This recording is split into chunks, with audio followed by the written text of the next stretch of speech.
TRS రావాలండి. కాంగ్రెస్ వచ్చి ఏం చేయలేదు మాకు. టీఆర్ఎస్ పోయినసారి బాగున్నది, అంత మాకు అన్ని ఏది కావాలన్నా వచ్చింది, అన్ని చేసింది. మళ్ళీ కేసీఆరే రావాలండి. రావట్లేదా కాంగ్రెస్ పథకాలు ఏం రావట్లేదా? ఏం రాలేదు మాకు, ఏమి ఇవ్వలేదు, ఏది లేదు. ఏది వస్తలేదు, ఏమి మాకు ఇది ఇబ్బందిగా ఉన్నది. అందుకనే ఫ్రీ కరెంట్ గ్యాస్ 500 రూపాయలకేనా? లేదు, మాకు గ్యాస్ లేదు, ఏది లేదు, ఎక్కర్లేదు. మాకు అప్పుడు మన ఈ సార్ ఉన్నప్పుడే మాకు మంచిగా వచ్చినాయి, కేసీఆర్ ఉన్నప్పుడు. మాకు ఇప్పుడు ఏం పింఛన్లకు కూడా పింఛన్లు ఏమన్నా ఇవ్వట్లేరు, ఇయ్యత్తనే అంటున్నారు, వెయ్యి వచ్చేటట్టు లేదు. అంతే. ఇక్కడ జూబ్లీస్ ఎలక్షన్స్ ఉన్నాయి కదా, ఎట్లా నడుస్తుంది? బాగా టఫ్ నడుస్తుందంట కదా. మరి మనకు తెలియదు, ఇళ్ళ కెరకాయ ఇక్కడనైతే ఇప్పుడు కేసీఆర్ వస్తాడని మాకు గ్యారంటీ.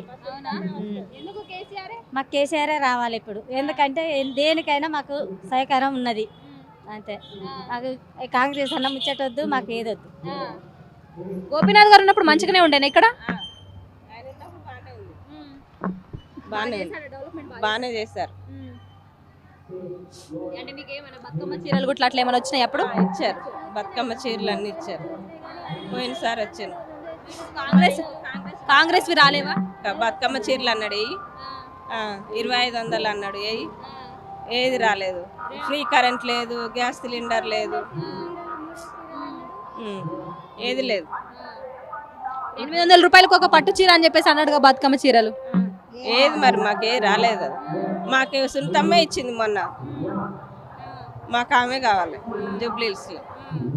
నవీన్ యాదవ్ ఆయన కొంచెం బాగా ఉన్న పర్సన్, కాంగ్రెస్ తరపు నుంచి ఆయన గెలిచే అవకాశం ఉందంటున్నారు కదా.